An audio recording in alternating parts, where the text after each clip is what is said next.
1962年6月16日，中央办公廳收到一封特殊的信。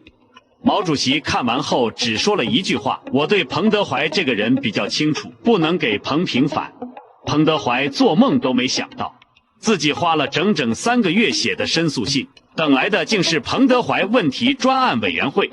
從此他再也沒有寫過申訴信，但他的沉默並沒有換來安寧，因為一直有人記得他。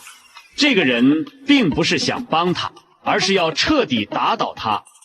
1962年1月，劉少奇在7000人大會上公開表態，彭德懷在廬山會議上說的一些具體事情，不少是符合事實的。彭德懷作為政治局委員，向中央毛主席写信反映情況是正常的，即使意見不对，也不算犯錯誤。這讓被打成反黨集團頭目已經3年的彭德懷看到了平反的希望。他決定給毛主席寫信，把自己一生的功過和想法都写出來。但毛主席卻表示，我对彭德懷這個人比較清楚，不能給彭平反。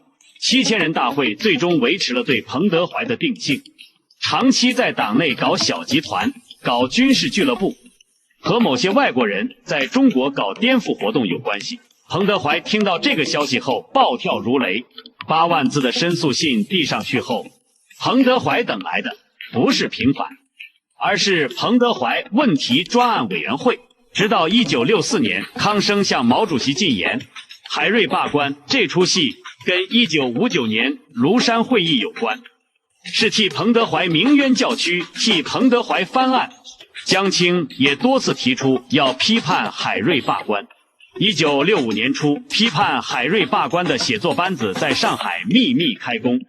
同年11月，姚文元在《文匯報》發表評新編歷史劇《非海瑞罷官》，隨後《人民日報》全文轉載。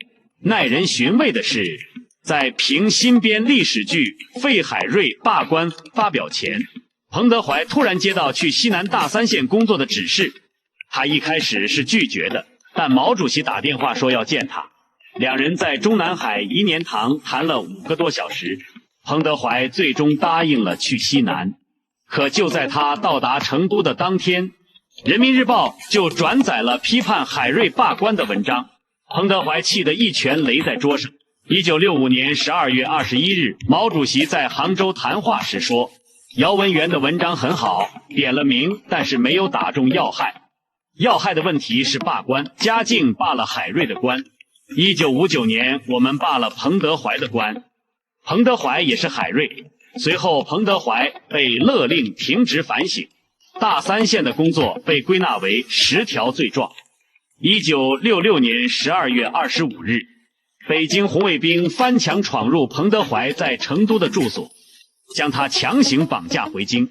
周恩來緊急指示，由成都軍區派部隊與紅衛兵一道護送，沿途不許任何人截留，不得有任何侮辱性言行，絕對保證安全。